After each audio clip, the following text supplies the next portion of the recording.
É com muita alegria e satisfação que eu abro esses 2 dias, né, desse evento dedicado à celebração dos 50 anos do PPGás e mais um ano de trabalho de reconstrução.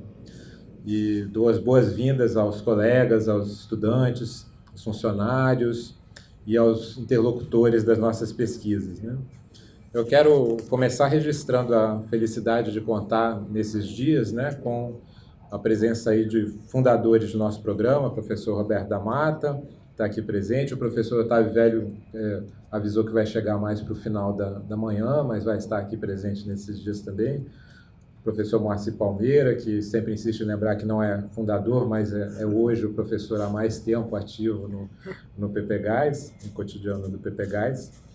E quero começar também agradecendo a presença, né, da professora Lígia Fernandes, que está aqui representando o diretor do Museu Nacional, o professor Alexander Kellner, que, enfim, em função aí das suas incansáveis atividades de busca de recursos, né, e uma agenda pesada em torno da reconstrução do Museu Nacional, não pôde estar presente, né?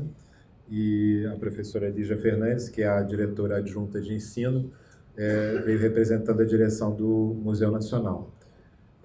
Então, vou aqui passar a palavra para a professora Lígia, né? E depois daremos continuidade. Bem, bom dia a todos e todas. Eu estou aqui com muita satisfação de poder ver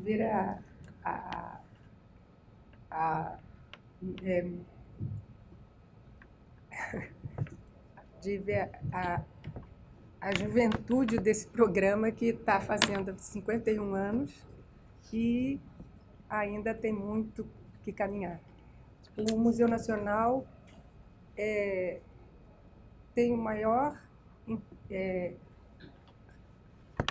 respeito pelo programa de pós-graduação, que foi, aliás, o primeiro curso de pós-graduação do Museu Nacional. Então, o professor Kellner lamentou não poder vir, mas falo por ele. Obrigada. Obrigado, professora Lígia. Agradeço suas palavras. Eu queria também começar agradecendo à comissão organizadora do evento, especialmente as professoras Maria Elvira Dias Benites e Renata Menezes, que tocaram toda a parte final da organização do evento, mas também os professores Luiz Fernando Duarte e Federico Neibor, que compuseram a comissão de organização do evento, né? Queria agradecer também os funcionários aqui do Museu Nacional que nos ajudaram a viabilizar o evento e também todos os ex-alunos e atuais alunos que ajudaram na organização. Eu queria lembrar inicialmente que nós havíamos planejado as comemorações dos 50 anos do PPGás para acontecer em um seminário de 3 dias no segundo semestre do ano passado. Novembro era a ideia inicial, né?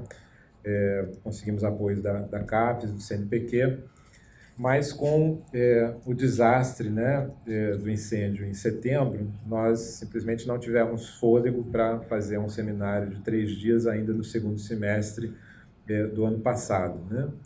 Nós fizemos um evento de um único dia para não deixar passar sem nenhum registro, né, o ano em que efetivamente o PPGás completou os 50 anos e para reafirmar, né, naquele momento que estávamos, né, como estamos hoje, né, vivos, né, dispostos a tocar o barco adiante. Nesse evento do ano passado, a gente contou com a importante presença dos presidentes da ABA, da ANPOX e da SBPC, do reitor da UFRJ e da vice-diretora do Museu Nacional, que também veio representando o diretor.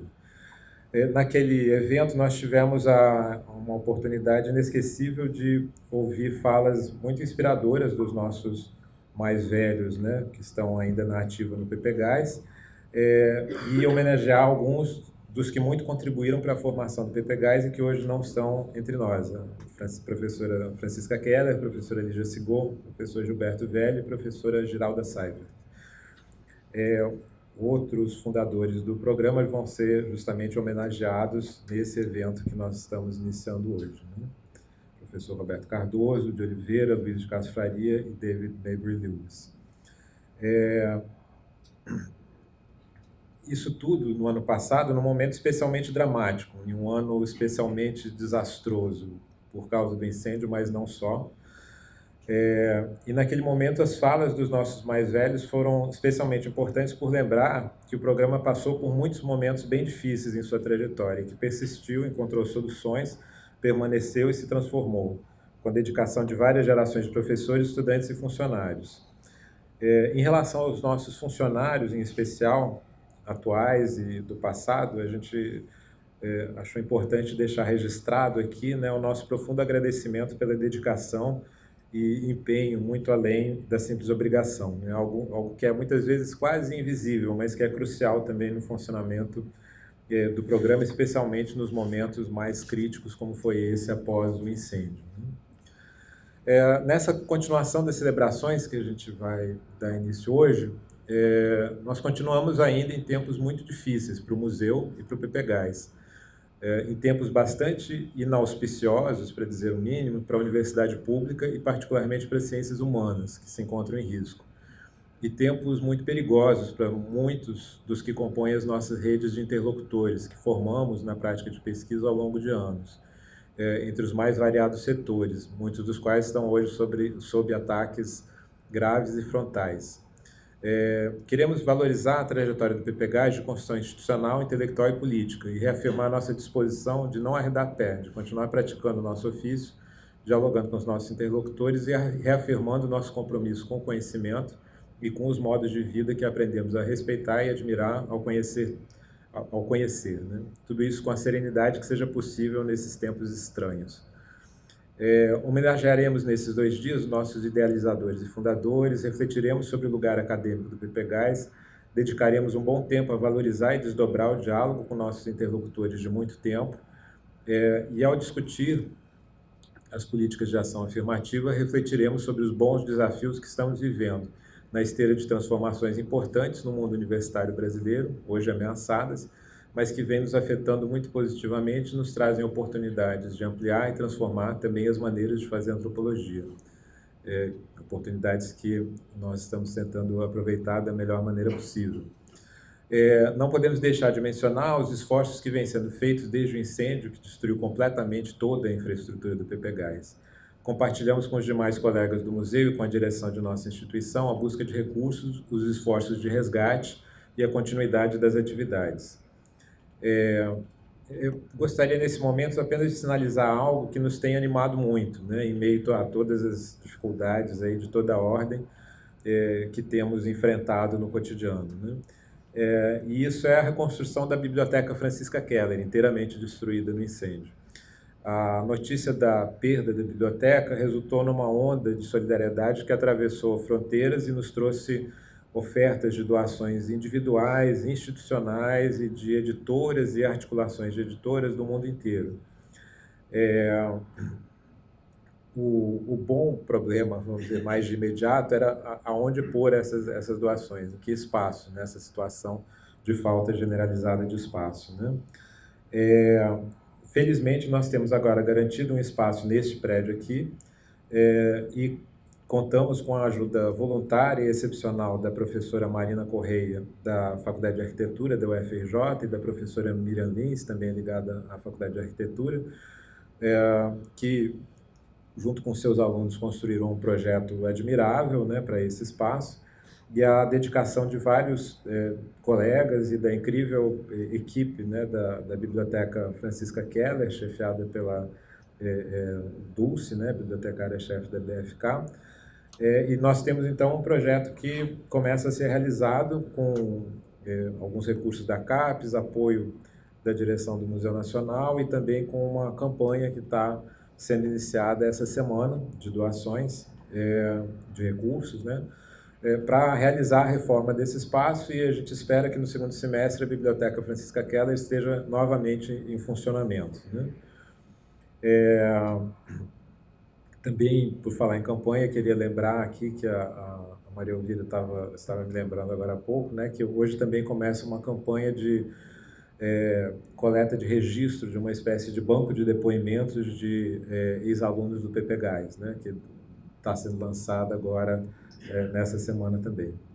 Bom, enfim, com essa boa notícia em relação à biblioteca, eu encerro a minha intervenção, né? Dou as boas-vindas a todas e todos aqui presentes, alunos e ex-alunos do PPGás, colegas, interlocutores de nossas pesquisas de campo, funcionários e ex-funcionários. Agradeço a presença da professora Lígia Fernandes e, na sequência, vou abrir a primeira mesa. Então, é isso.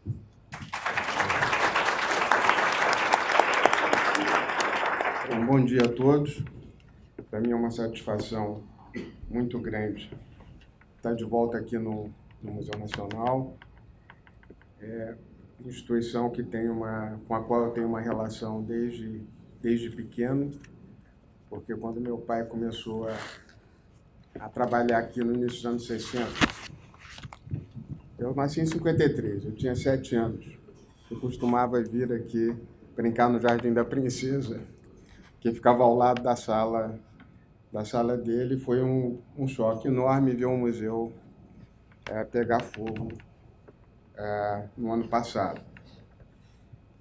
Depois que o papai faleceu, eu tive a oportunidade de falar sobre ele em várias circunstâncias, com diferentes referências, e eu vou falar hoje aqui só sobre, do meu ponto de vista, o que eu vejo como tendo sido a importância dele na criação do programa. Vou me limitar a isso e contextualizar muito rapidamente, no início, o fato de que eu nunca fui aluno dele, o fato de ter sido antropólogo também e ter um nome muito parecido com o dele, sempre trouxe muitos problemas de identidade para mim durante a vida toda. E eu devo dizer que, de muito poucos anos para cá, eu me refiro a ele publicamente, como hoje, às vezes como meu pai, porque até muito recentemente eu só conseguia me referir a ele como Roberto Cardoso de Oliveira, inclusive com o nome inteiro. Mas eu nunca fui aluno dele. E o contato, e até entrar para o curso de Ciências Sociais na UNB, para o curso de graduação, eu nunca tive nenhum interesse na antropologia, nas ciências sociais e no que ele fazia. E então a minha visão foi construída depois. Uma única palavra a mais sobre a relação com ele. Nós tivemos uma relação difícil durante muitos anos, especialmente na minha adolescência, que não foi das mais tranquilas. Mas nos últimos 10 anos da vida dele, nós tínhamos uma relação muito próxima mesmo. Bom, duas coisas muito gerais que eu gostaria de chamar a atenção. Primeiro é que eu acho que ele teve uma trajetória única, de certo modo, na antropologia, não só por causa do papel pioneiro do ponto de vista institucional na criação desse programa, que foi o primeiro programa de pós-graduação em antropologia no Brasil. Havia pós-graduação na USP, mas não era um programa, era uma pós-graduação inspirada no modelo francês, que não existe mais dessa mesma maneira, mesmo na França. E o programa criado aqui e depois na UNB teve um impacto muito grande na criação de quase todos os outros programas criados no Brasil. Eu acho que também, assim, no plano muito, muito geral, ele conseguia aliar, digamos assim, uma capacidade de produção muito significativa na área acadêmica com capacidade administrativa e executiva, que não me parecem coisas simples. No momento, eu sou diretor do Instituto de Ciências Sociais da UNB e, para mim, é muito difícil passar da administração para o trabalho acadêmico e vice-versa. Na minha imaginação, eu acho que ele fazia isso com facilidade. E um outro aspecto também, em conversas com ele, me chamava a atenção é que nessa época que ele atuou na criação do programa, o mundo acadêmico-científico no Brasil era muito, muito diferente.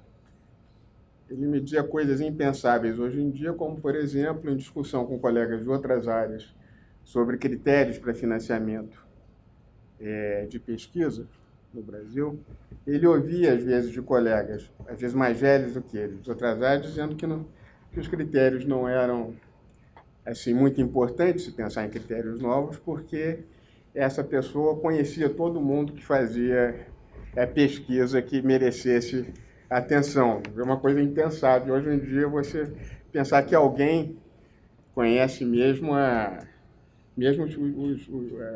os principais pesquisadores nas várias áreas, né? Eu acho que o modo como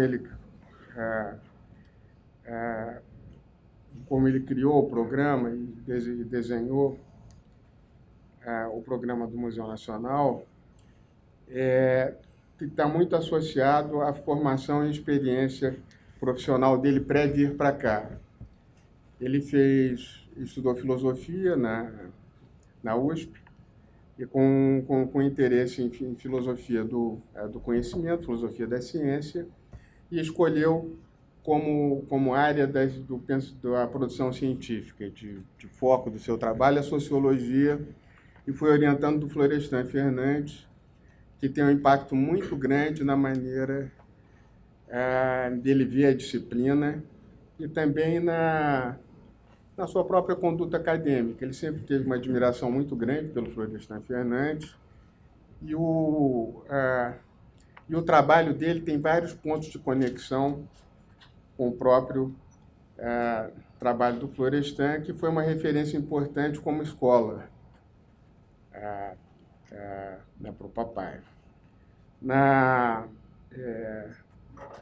No que concerne a formação na USP, ele sempre, em vários contextos, chamou a atenção para a importância do Granger na área de filosofia. Já mencionei o Florestan, mas o Roger Bastide. E dois professores foram muito importantes para ele na filosofia, Cruz Costa e Lívio Teixeira. Ele chamava a atenção, quando falava dos cursos de filosofia, ele apreciava especialmente o que ele chamava de cursos monográficos sobre filósofos específicos, sobre Kant, Platão, Descartes, foram filósofos que ele estudou muito. E eu estou chamando a atenção para o fato dos cursos monográficos, porque, na minha visão sobre a trajetória dele, eu acho que ele via esses filósofos e depois, mais tarde, as sociedades indígenas no trabalho de antropólogo, propriamente dito, como totalidade. Certo? E acho que tem uma relação forte a maneira como ele pensava o ponto de vista dessas sociedades sobre elas mesmas, com a maneira como esses filósofos que ele fez cursos monográficos pensavam a filosofia. Teve um impacto bastante grande também a experiência dele com Darcy Ribeiro, muito diferente da relação e do impacto com o Florestan Fernandes, porque o Darcy não era uma escola. O Darcy era um cara brilhante, com muitas ideias, uma retórica muito persuasiva. E, do meu ponto de vista, com o Darcy, ele aprendeu muito a preocupação com as sociedades indígenas no Brasil, o trabalho no SPI, e também o contato inicial dele com a pesquisa de campo, que teve um impacto muito grande na maneira como ele vê as coisas. A articulação entre material etnográfico, produto da pesquisa de campo, e as leituras que ele fazia, porque quando ele veio para o Rio, convidado pelo Darcy para o Museu do Índio, no SPI, ele não tinha nenhum contato direto com sociedades indígenas, e o Darcy disponibilizou uma biblioteca de antropologia e disse que ele podia ficar estudando. ele leu muito nesse período. As das leituras dele, a que teve mais impacto foi o estrutural funcionalismo britânico, em grande medida por causa da ênfase na dimensão sociológica, né, que ele já trazia do contato com Florestan Fernandes. O próprio Florestan conhecia bem essa bibliografia. A antropologia americana era uma antropologia que, à época, ele achava que não dava muita rentabilidade analítica, embora ele tivesse lido o Stuart e agora estou esquecendo o nome, que o Darcy gostava muito, mas não. Eles também trabalhava com essa questão da energia.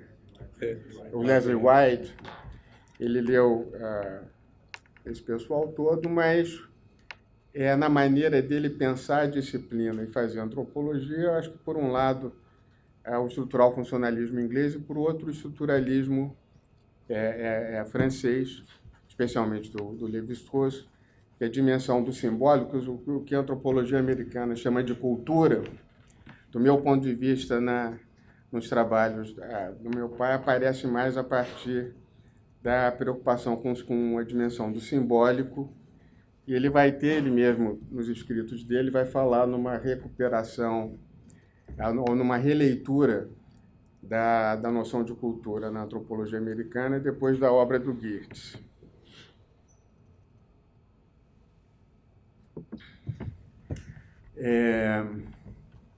Bom, mas E no Museu do Índio, ele, junto com o Darcy, mas ele que se ocupava, de fato, mais do curso de especialização, ele e o Darcy criaram um curso, que foi ideia do Darcy, um curso de especialização em antropologia no Museu do Índio, que teve como alunos o Klaus Wortmann, a Maria Laís Mouzinho,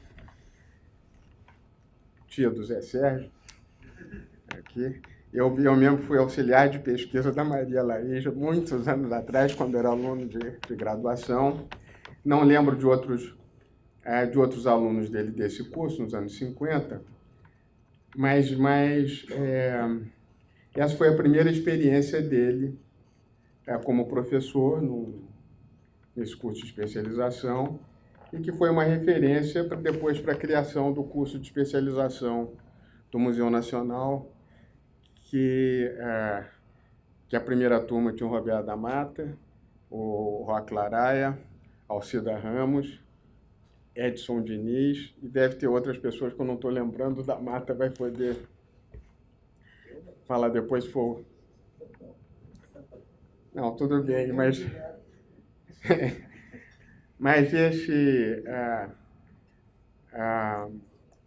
esse curso de especialização, eu acho que teve um impacto muito grande na cara que o Pepe Gás veio a ter depois.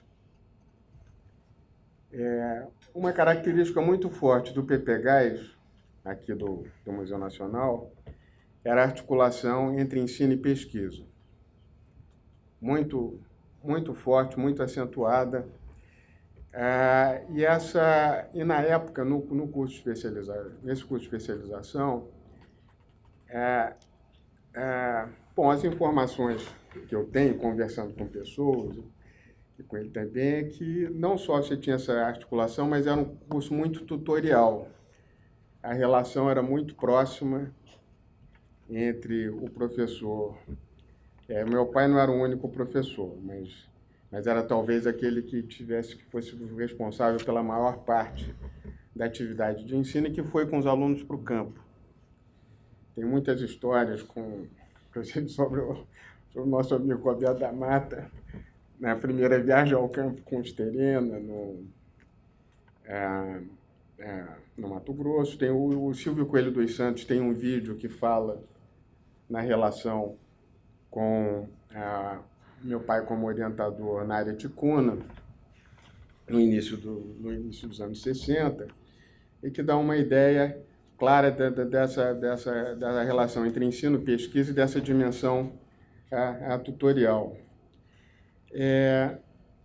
Ao longo desse período, ele tinha uma interlocução forte com Florestan, que ele sempre teve, e com David Mabel Lewis, que o Roberto da Mata vai falar sobre ele mais tarde, mas ele conhece o David, acho que desde 53, se não me engano, porque eu soube que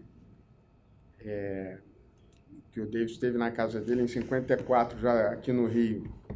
O David foi aluno na Escola de Sociologia Política de São Paulo, eles se conheceram lá, e depois, enfim, o David voltou para a Inglaterra para concluir a pós-graduação lá.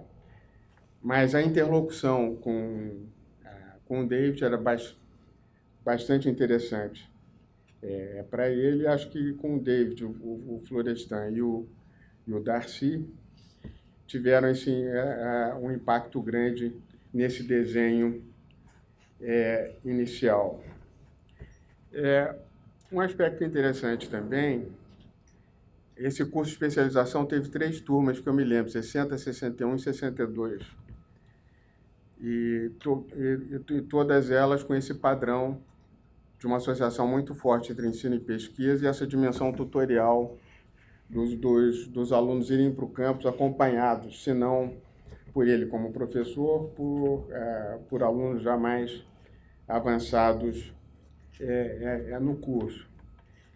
Na época também ele tinha uma relação forte com colegas da América Latina, especialmente mexicanos, mas o Rodolfo Stavenhagen foi secretário-geral do Centro Latino-Americano de Investigações em Ciências Sociais. À época, ele tinha relações bastante próximas com Rodolfo Stavenhagen.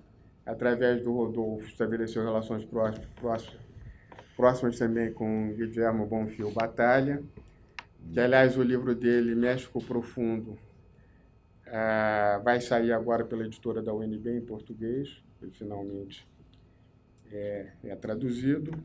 Bom, um aspecto interessante dessa relação é que é sempre muito ressaltado, não só no caso aqui do PPGás, mas dos programas de pós-graduação no Brasil, o fato de que os estudantes pesquisadores brasileiros cultivam um diálogo ao longo da formação com as 3 tradições formadoras da disciplina e, em contato com programas em outros países, seja na Europa ou nos Estados Unidos, em geral, o diálogo com outras, com as outras 2 escolas, dependendo de onde você estiver, é um diálogo menos intenso do que é feito aqui. Mas eu queria chamar a atenção para a importância do diálogo com os colegas da América Latina, especialmente do México, e acho que no diálogo com os mexicanos tinha a questão do indigenismo, né? E, por um lado, as discussões sobre relações interétnicas, aqui no Brasil, a noção de fricção interétnica desenvolvida pelo meu pai aqui, e as noções, no caso do México, as ideias de colonialismo interno, etnodesenvolvimento, ideias que se entrecruzavam nesse diálogo. E, do meu ponto de vista, algo que eu já escrevi, sem fazer referência a nada do que eu estou dizendo aqui, mas sobre a característica do diálogo com colegas, digamos assim, dos brasilianistas e a diferença com colegas mexicanos ou argentinos, por exemplo, é um interesse na troca de perspectivas e não só na troca de dados. Eu não posso elaborar isso aqui agora, porque demandaria muita explicação, mas o diálogo com os brasilianistas me parece muito marcado por um interesse dos brasilianistas, mais na troca de dados do que na troca de perspectivas. Ainda que as coisas possam se misturar de fato. Mas, então, eu acho que a combinação, de todo modo, de você ter uma preocupação em diálogo sistemático, ainda que seja através da literatura, com as três tradições fundadoras, digamos assim, e esse diálogo mais próximo e mais entrecruzado, vamos dizer assim, com os colegas na época mexicanos, eu acho que tem um impacto interessante na maneira em que o programa se constituiu e a antropologia que se faz aqui se beneficiou. Na criação do programa aqui, a Ford foi muito importante. A Ford depois foi bastante importante em Brasília também, a Fundação Ford. As conexões do David Maber-Lewis com a Fundação Ford foram importantes, mas foi importante também a relação com Rick Adams, que, aliás, boa parte do que eu sei sobre a relação dele com o Rick Adams eu aprendi com a Beatriz Herédia, que era próxima do Rick Adams. Ela me mandou, inclusive, um material já faz tempo, um documento grande que o Rick Adams tinha escrito à Ford sobre o início do programa aqui. E eu não consegui encontrar esse documento agora para dar uma olhada antes de falar sobre isso aqui. Mas o Rick Adams, que estava na Argentina e que tinha como projeto inicial a colaborar com a institucionalização de um curso similar ao que veio a ser criado aqui, o PPGás, na Argentina, teve muitas dificuldades lá, onde frequentemente, segundo ele e a Beatriz, ele era identificado como agente da CIA, havia muita resistência a qualquer aceitação de qualquer colaboração. E em visitas aqui, ele teria ficado muito impressionado com a capacidade organizativa aqui da equipe do Museu Nacional, e escreveu um documento falando muito bem desse início do programa aqui, da importância desse apoio. Quando, em 71, o papai fez o que ele chama de pós-doutorado, eu acho que é um termo inadequado, mas, enfim, ele gostava de chamar de pós-doutorado em Harvard, ele passou um ano lá. Embora eu também não possa elaborar sobre isso aqui, por causa de tempo, mas o pós-doutorado foi uma coisa criada nos Estados Unidos como para recém-doutores. Ele se traduzia bem com a ideia do recém-doutor aqui, mas não cabia, de fato, para uma pessoa mais sênior. E ele, durante esse pós-doutorado lá, ele tinha uma bolsa da Ford, como qualquer um de nós pode ter para um estágio pós-doutorado, outra coisa qualquer, mas era uma bolsa com a remuneração similar à de um professor titular em Harvard, que em geral não é o caso. Mas eu estou mencionando isso aqui porque ele me contou muito tempo depois que, quando ele foi para Harvard, a Ford tinha oferecido outra coisa para ele, tinha oferecido um trabalho com uma remuneração muito maior do que essa, segundo ele, mas para ele avaliar programas nos Estados Unidos. Programas não, cursos de pós-graduação nos Estados Unidos, ele não aceitou porque ele queria estudar, né? Que é uma coisa que ele não tinha muito tempo para isso aqui. Bom, voltando a falar da criação do PPGás, ele sempre mencionou também a importância do apoio do Castro Faria em todos os empreendimentos que ele teve, os esforços para criar o programa aqui, inclusive o apoio do Castro Faria para ele concluir o pós-doutorado o doutorado na USP, que ele só concluiu em 66.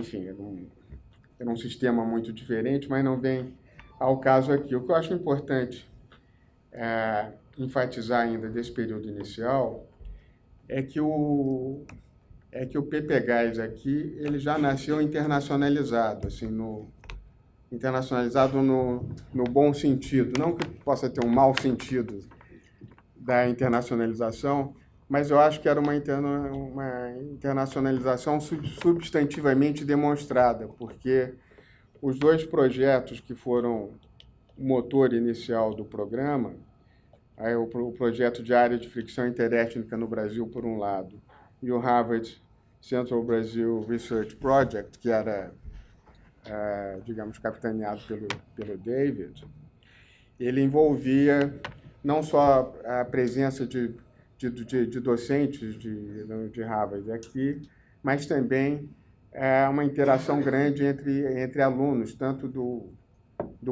programa aqui como alunos de Harvard.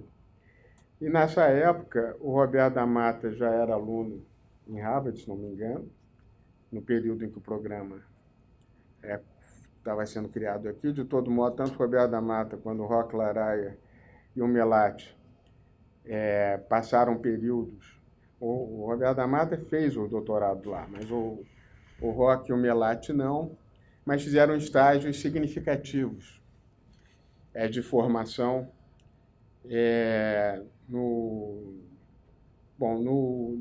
na pós-graduação em antropologia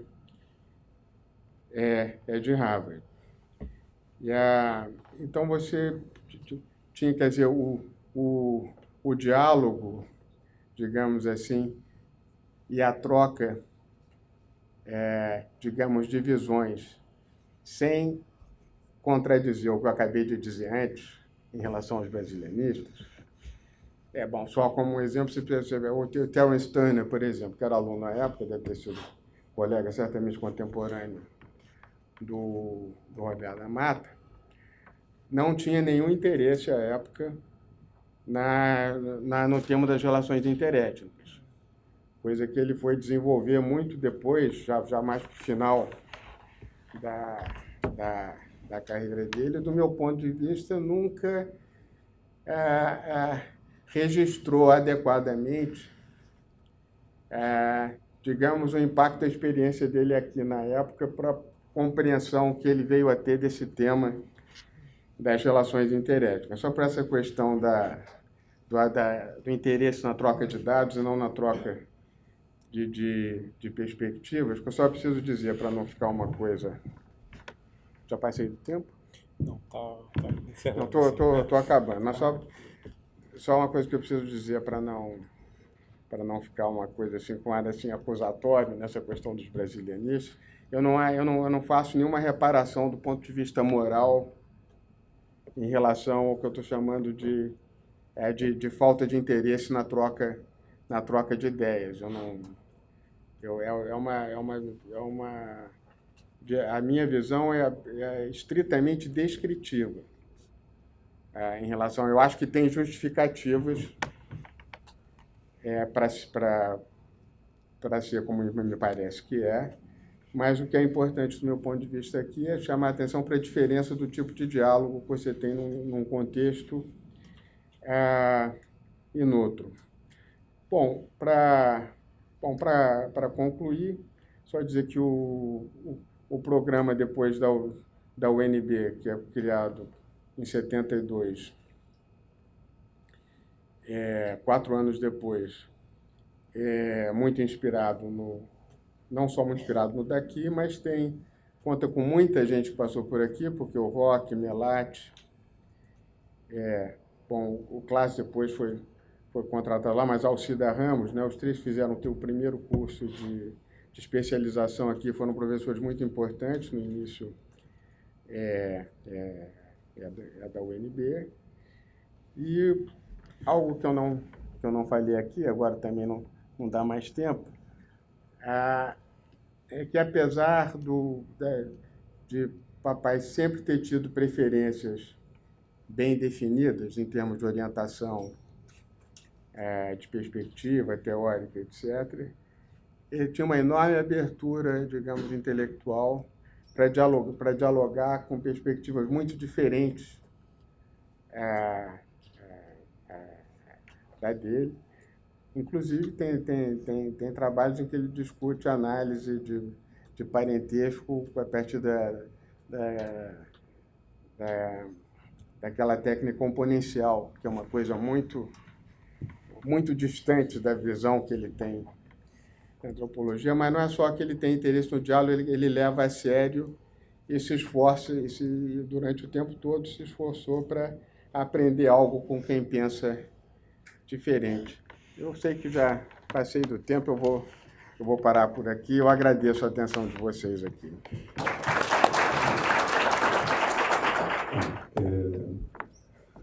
Acho que é bom falar depois do Luiz, porque ele fez uma recuperação bastante minuciosa da trajetória do Roberto e da relação dele com o PPGAE. Isso me torna um pouco mais fácil de tomar uma descrição, uma narrativa um pouco mais pessoal e íntima, né? Pessoal, eu digo no sentido de quem está localizado no PPGAES, no Museu Nacional, e naturalmente fala imaginando essa comemoração como não uma comemoração anual, mais 50 mais 1, quer dizer, tivemos um acumulado e estamos agora reacumulando alguma coisa nova. Isso significa que o nosso olhar para o passado é um olhar de recuperação de valores, mas é um olhar também de buscar rumos, caminhos, esperança para as coisas a fazer, né? Isso de um modo necessário, até dramático, né? Vivemos um momento muito duro na vida da instituição e todos os colegas sentem isso, um momento muito de união de esforços para que se possa realmente fazer andar uma instituição que tinha atingida por uma tragédia como essa. Eu acho que, basicamente, dentro desse esforço de pensar, né, recuperar um pouco a memória, existem dois aspectos a ser tomados, né, dentro desse processo. O primeiro seria aquele mais relativo aos dados objetivos, ao que pode ser pesquisado, ao que pode ser encontrado. Eu faço referência também, pensando nas coleções, aos ossos, à metalurgia, aquelas coisas que não podem ser destruídas, estão permanentes, podem ser recuperadas por qualquer um, em qualquer contexto, não unicamente por nós. E, do outro lado, existem outras memórias que são memórias, vamos dizer, não escritas, né, vividas, emocionalizadas, guardadas, às vezes, para momentos de intimidade, de proximidade com alguns, mas que talvez elas devessem ser ampliadas, porque elas ensinam muito sobre as pessoas, os projetos e o futuro, né? Programado e construído por essas pessoas que foram, que nós chamamos os fundadores, né?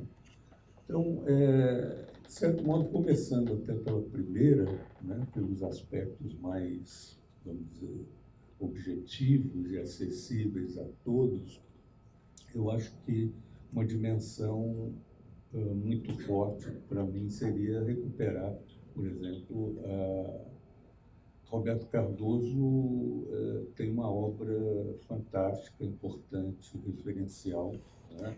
E eu acho que bastante única dentro do cenário da antropologia também. E acho que o que ele lega de material pode ser encontrado em muitos lugares, em muitas bibliotecas, em muitos debates. Mas eu acho que a construção desse programa, eu vou falar um pouco mais o que acho que um programa poderia, dentro do exercício dele não era um curso, era muito mais que isso. Eu acho que era uma ideia propriamente de pensar mais além, pensar uma instituição com uma realidade mais efetiva, mais uma densidade que fosse de pessoas, que fosse de projetos, que fosse de relações materiais. Então, eu acho que essa foi uma marca muito importante para ele. E quando o Roberto estabeleceu o próprio programa aqui, eu fui aluno dele aqui, na verdade fui aluno do Roberto em Brasília, fui aluno em alguns cursos, inclusive um no primeiro semestre, que é o momento mais marcante da nossa trajetória em antropologia, e depois, por razões várias, acabei trabalhando numa área em que ele havia trabalhado também, né? Então, não houve nenhuma intenção de dar continuidade ao trabalho dele, nem da parte dele, nem da minha.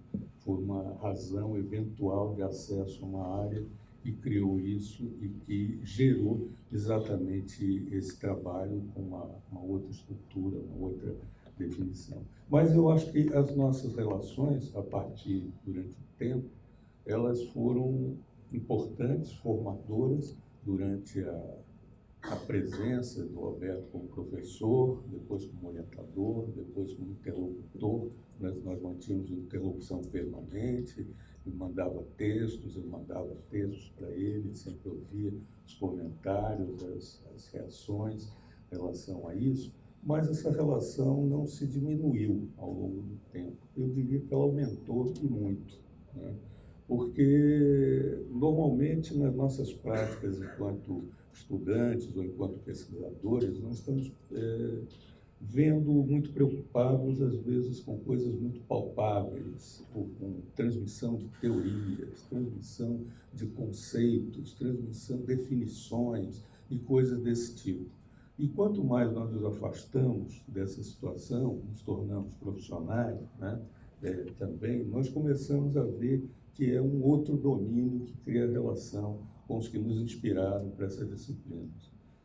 Frequentemente, são as metáforas, são os exemplos, são uma série de coisas que eu diria, para dar referência, não é a transmissão somente de um conceito ou de um método para formar uma escola de pensamento que reivindique lugar no cenário nacional e internacional.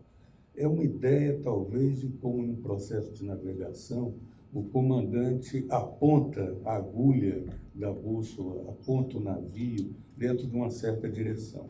E esse ato é fundador, né? E, geralmente, quando voltamos ao correr do tempo, vamos vendo o quanto esses atos fundadores são definitivos na nossa existência.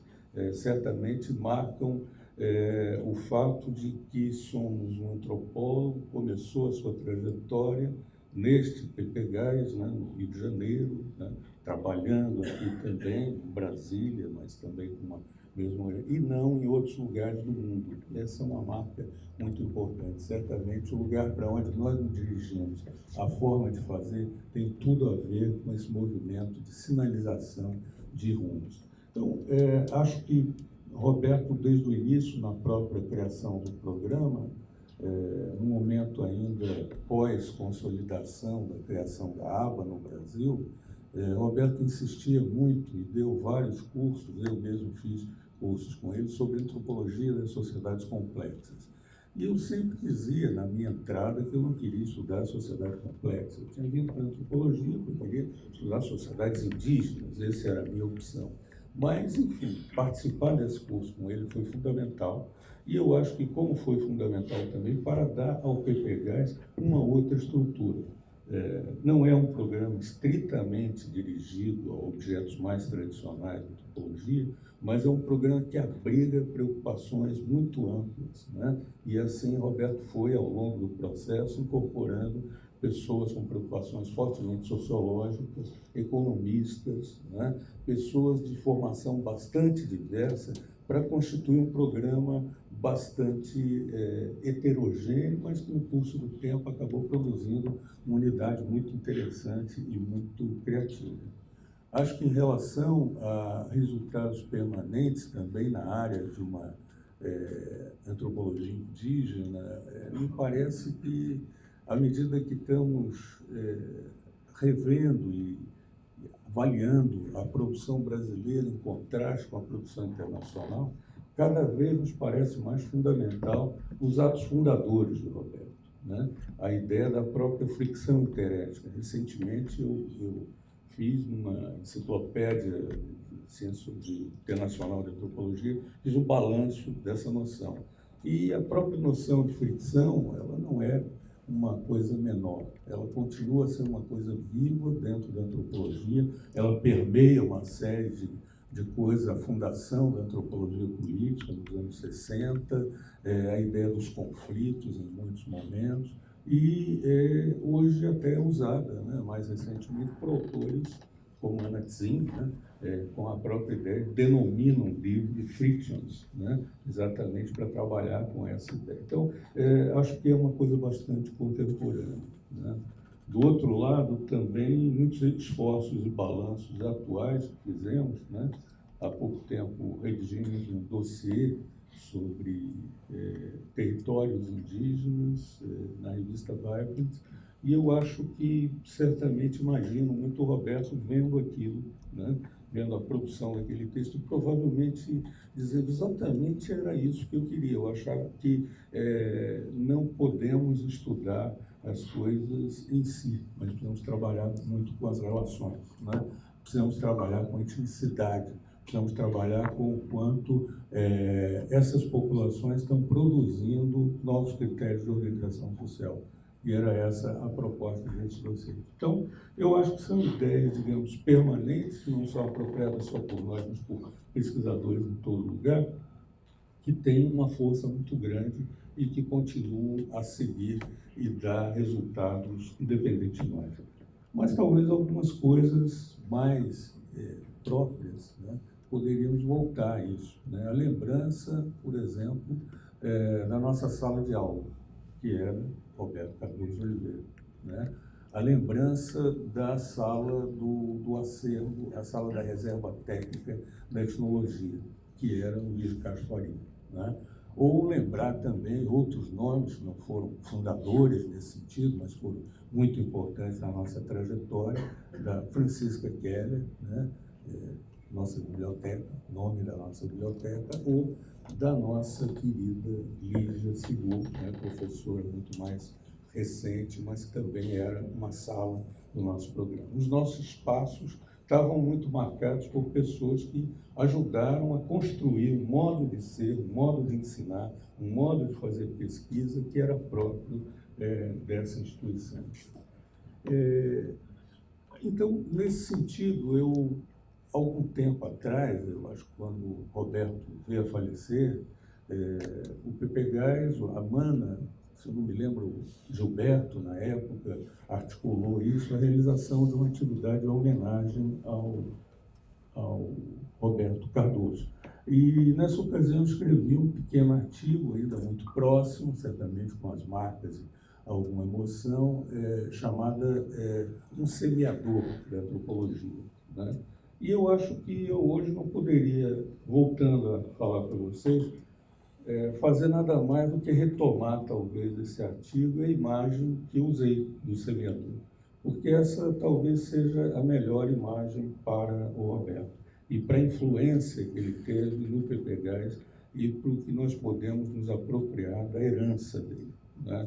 Não somente buscando em um outro texto alguma referência que nós podemos nos aproximar ou discordar, mas imaginar o quanto do conjunto da nossa prática e dos nossos horizontes foi mudado por atos que ele também realizou junto com outros, evidentemente, mas que tiveram muito a marca do dinamismo, da persistência do Roberto, da capacidade de liderança dele em muitos momentos para reunir pessoas e ações em torno dessas atividades.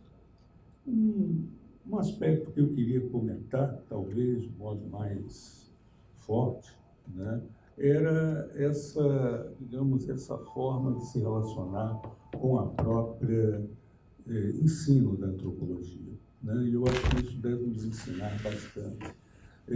O Roberto, eu acho, nunca pensou uma relação professor-aluno inspirada apenas no cânone, talvez, das corporações, em que uma pessoa segue, imita e depois se torna criativo a um outro exclusivo. Não é um processo isolado, né? Então, essa ideia dele era sempre marcada da ideia de que é importante, e ele fez isso no museu, fez na UNB, em Campinas, depois no CEPAC também, onde já existia, mas ele teve um impacto muito criativo e produtivo, a ideia de criar um nicho institucional, né? Digamos, não é uma relação dual entre autores e pesquisadores, é um nicho, é um lugar, é uma sementeira, é um lugar que pode abrigar produções e que pode remeter as pessoas em certas direções. E Roberto foi muito voltado a esse tipo de exercício, né? O exercício de criação do programa não é apenas o que um historiador pode chegar e recuperar um conjunto de cursos, né? Mas é uma ideia, sobretudo, de criar um espaço absolutamente único naquele momento, dentro da possibilidade de pesquisa em ciências humanas, né? Dentro do qual se trabalhasse com coisas do Brasil e que se trabalhasse criticamente, fizesse pesquisas e tudo mais. Eu acho que uma coisa fundamental para uma instituição também, falando em relação ao nosso momento, uma instituição não se constrói apenas por alunos e bons alunos e ótimos pesquisadores e essa relação ativa entre eles. Uma coisa essencial é um grande projeto de pesquisa. E esse programa foi instituído a partir de um grande projeto de pesquisa. Roberto articulou esse projeto não apenas no sentido de populações indígenas e do que ele tinha como interesse mais imediato. Ele realizou seu mestrado e seu doutorado exatamente em cima desse material das pesquisas terenas, né? Mas eu acho que uma coisa muito mais ampla, que incluía fronteiras, estudo de campesinato, uma série de outras questões. Eu acho que esse corte é muito importante. E, a meu ver, Roberto foi especialmente feliz no Rio de Janeiro, na experiência do Museu Nacional. Eu acho que o projeto que ele fez, aglutinador, que foi o projeto, né, depois foi seguido por outros grandes projetos, né? Um grande projeto, quando o Roberto já não estava mais aqui, no período dos anos 70, quando ele já estava radicado em Brasília, onde eu vinha conhecê-lo e ser seu aluno, era o projeto de Moacir Palmeira, né? E a Frane Garcia, o Zé Sérgio, o projeto Emprego, que ajudou a estruturar realmente partes físicas do museu, adequar, preparar a sala de aula e tudo mais. E eu acho que, se formos estudar um pouco a história do nosso programa, vamos ver sempre grandes projetos estruturados, projetos que são coletivos, que têm finalidades abrangentes e que acabam gerando resultados institucionais importantes. Acho que é uma marca fundamental. De outro lado, acho que Roberto se preocupou muito também com uma dimensão das relações horizontais, digamos, com outras instituições e também com instituições internacionais, né? Eu acho que um professor não é apenas, ou um antropólogo, não é apenas um autor, né? E nós sabemos isso a todo momento. Algumas horas ele é um administrador, algumas horas ele é um consultor. Enfim, a vida dele está montada em vários papéis sociais. E eu acho que Roberto, como o Luiz Roberto falou agora, fazia essas passagens com maestria, né? E sempre dentro de uma perspectiva de jamais perder o horizonte de seus trabalhos teóricos, o seu rigor acadêmico, a sua orientação ética, né? Nada disso era, vamos dizer, governado por políticos ou pelo mercado, era sempre algo absolutamente independente, feito como uma forma de consolidar e tornar viva a antropologia. Acho que foi esse um exercício muito importante. Assim, por exemplo, Roberto teve uma presença muito viva em vários órgãos fundamentais para a pesquisa científica no Brasil, no CNPq, na CAPES, na FINEP, né? Roberto teve uma participação muito importante com organismos regionais que atuavam na escala da pesquisa local, foi consultor muito tempo, integrante de conselhos no Museu Gueldi do Pará, da Fundação Joaquim Nabuco e outras também, né? Quer dizer, estimulando que a antropologia criasse raízes em lugares onde ela nem criou propriamente programas, ou veio a criar muito depois, né? Mas era uma maneira delas terem seus resultados também vivos, né?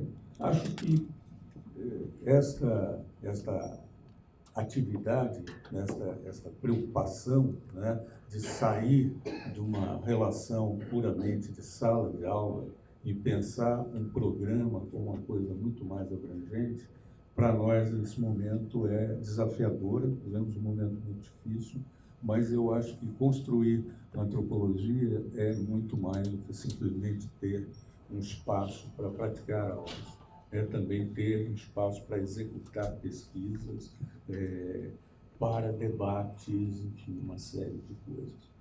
Um segundo ponto que eu queria entrar, né, aqui era a questão também, digamos, nem sempre a academia, algumas vezes, se pensa muito como algo fora dos contextos sociais, mas acho que não era a forma do Roberto de pensar, né? Ele sempre imaginava muito a antropologia e as nossas práticas como muito imersas em contextos sociais e ajudando esse contexto, essas populações a darem resultados, ajudando o Estado a ter políticas mais lúcidas, melhores em relação a essas populações, uma dimensão ética e cidadã muito forte dentro do trabalho dele. Eu acho que sempre foi uma marca muito importante. Quando eu fiz o trabalho, escrevi esse texto sobre o semeador da antropologia, eu comento que Roberto tinha 46 anos, né, de produção de trabalho no Brasil. Desde 1960, quando ele escreve o Processo de Assimilação Lusterana, publicado aqui pelo Museu Nacional, né, no momento que a antropologia tinha pouquíssimos espaços de circulação e de aceitação, até o momento do falecimento dele e de vários textos em que ele já trabalha com necessidade do ponto de vista comparativo, desenvolve questões metateóricas, como trabalho de campo, paradigmas dentro da antropologia, uma série de questões mais amplas. Mas acho que esse exercício de pensar sobre o trabalho realizado por ele devia ter começado bem antes, né? E aí nós vemos uma outra marca que eu acho que ninguém ainda registrou dentro digamos, dos méritos e da herança de Roberto Cardoso. Muito antes de 1960, em 1954, ele participou de uma atividade absolutamente rara para antropólogos. Ele elaborou um relatório sobre o Parque do Xingu, um relatório poucudo, etnográfico, fundamentado, histórico, pretendia convencer o presidente da República, o relatório levado por personalidades como o general Rondon, Noel Núteus, enfim, uma série de pessoas, para ser criado o Parque do Xingu. Foi um momento decisivo, a criação do Parque do Xingu é algo decisivo para toda a história do indigenismo e das relações inter-Estado no Brasil. Ele inaugura uma outra forma de se relacionar dos indígenas com o Estado, né? Uma outra forma de pensar. E Roberto, com o relatório dele, estava dando os subsídios em relação a isso. Quando estava anunciada essa mesa, eu pedi a Luiz Roberto, olha, me dei conta disso e eu queria encontrar. Será que você pode me viabilizar esse relatório? Eu disse, vou procurar. Mas estava nos Estados Unidos, não teve possibilidade. Mas certamente era importante recuperar a raiz de todo um conjunto de trabalhos feitos na antropologia. Entre eles, os laudos antropológicos, os pareceres, as intervenções práticas, os projetos de ação, que não começam com simplesmente os anúncios da Constituição Federal, ou com articulações prévias do Ministério Público também, né, nos anos 87, mas começam muito antes com essa preocupação aplicada dele, né, e de outros também, como Daci, como Galvão, que eram constituintes desse mesmo exercício. Eu acho que, para terminar, eu destacaria um outro aspecto importante também, pensando no programa. A relação com outras antropologias, né? E Roberto se preocupava muito também com a condição periférica da antropologia brasileira. Várias vezes ele usou isso, e isso gerava uma certa perplexidade nas pessoas. Como periférico? O que quer dizer isso exatamente, etc. Eu, no texto, comento algumas ocasiões em que Roberto citava até com um pouco de indignação nossos cursos dentro das aulas, nossos, eu digo, em geral, assim, onde nós damos certamente uma ideia aos nossos estudantes de que as teorias importantes, as contribuições importantes, vêm de outros lugares, elas não procedem da produção brasileira, elas não dialogam com o contexto nacional. Acho que é uma distorção, não é assim em muitos países, ao contrário, né? E eu acho que nós deveríamos repensar um pouco isso e ser mais horizontais na relação, procurar afirmar a nossa originalidade em relação a isso. E acho que dentro dessa linha, eu encerro com esse último comentário, né? Um pouco antes, no ano anterior à morte do Roberto, ele participou aqui de uma banca de concurso. Estávamos ele, Moacir, né? E acho que outras pessoas também. E nessa ocasião conversávamos muito, né? Eu moro perto, dava sempre carona, estávamos conversando. Ele estava no hotel Copacabana também. E uma das visões que ele passou para mim, muito curiosamente, né? Em certo momento encontramos estudantes, pesquisadores, e um deles especialmente falou para o Roberto com muito ânimo, com muito, assim, talvez até um ânimo excessivo, né? Que ia passar um ano no exterior, etc. E o Roberto depois comentou comigo, né, privadamente, né? Assim, com um pouco de... Eu não entendo muito esse fascínio, esse encantamento que, às vezes, os nossos colegas e estudantes têm pelo mundo metropolitano, né? Eu fiquei um pouco perplexo vendo isso, porque o Roberto nunca foi um autor também preocupado em diálogos estritos, sempre trabalhou com biografias internacionais, sempre usou essas biografias muito bem. Acho que um dos primeiros a botar Frederic Barth em circulação, dos primeiros leitores foi ele, e com muita felicidade. Então, na verdade, sempre foi um exemplo interessante. E eu acho que isso junta um pouco com Roberto, Daci, Galvão, enfim, Castro, né? É uma geração de antropólogos que eram muito a comunidade, né? Eles tinham uma comunidade de afetos, uma comunidade ética, também partilhavam disso, e uma muito importante relação de paixão pelo Brasil, né?